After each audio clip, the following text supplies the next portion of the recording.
dhalashada Nabi Maxamed nabadgelyo naxariiso korkiisa ha ahaatee ayaa bulshada ku nool magaalada Ceelbu ay markii bishani bilmuuraday dhalatay ayay si weyn u xuseen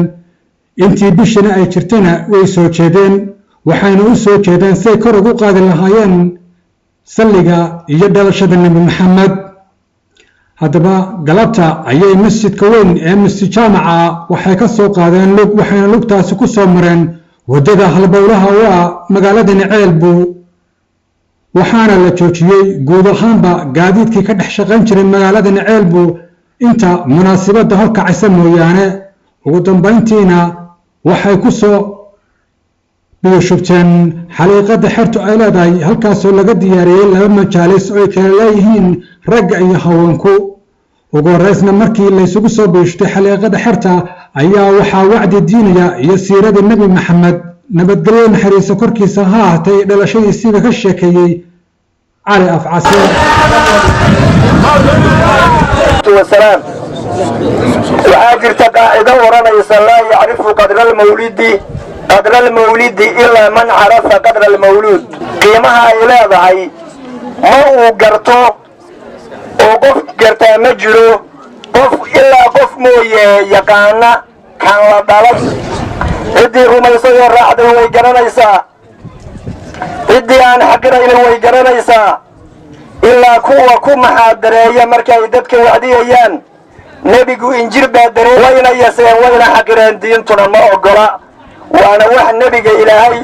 ومقرنا يسايا معصوم وكبك يو نبيك إنه أنا مرنا نصومري وهي وأنا قف مركا مري كو فرحة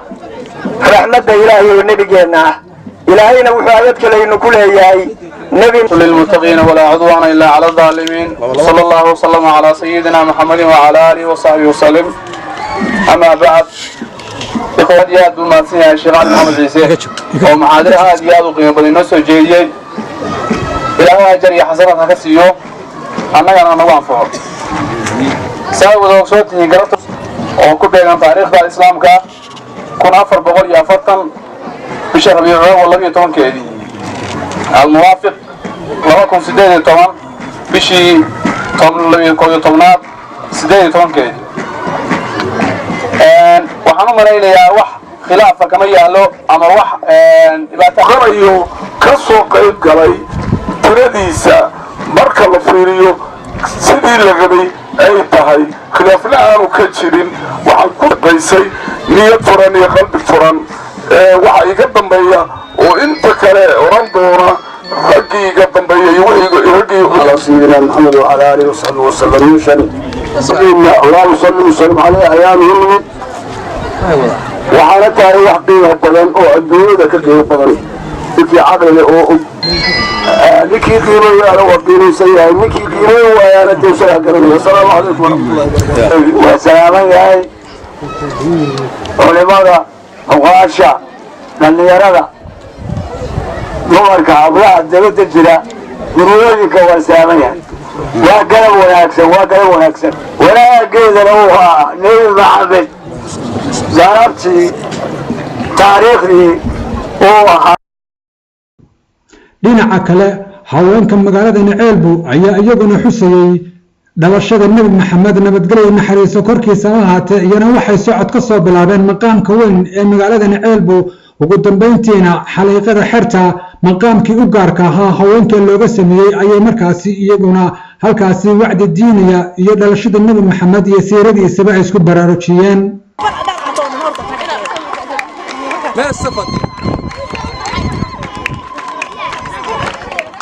الله عليه وسلم يدو دلشدي رسولك يدو dadkii reer Ceelbu oo ahlu sunna ahaa ay u soo gurmadeen oo soo shamireen ma sha Allah si farxad loonayna inaan shafaacada rasuulka ka qayb galo yawmal qiyaamaha ninkii jeclaada rasuulka iyo ninkii soo shamira in sha Allah khalqullah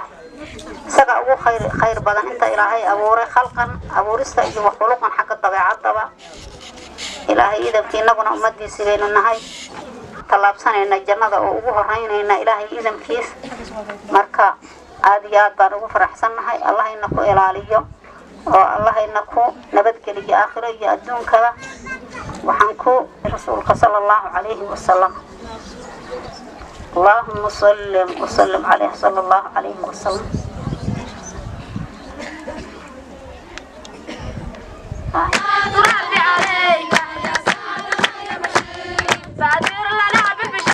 sanad walba marka ay dhalato bisha Mawlid ayaa bulshada ku nool magaalada Ceelbu ay dhalashada Nabi Maxamed iyo salligiisa ay kor u qaadaan wa Ahmed Abdullaahi Ciise Ahmed Cashuur telefishinka caalamiga SBS TV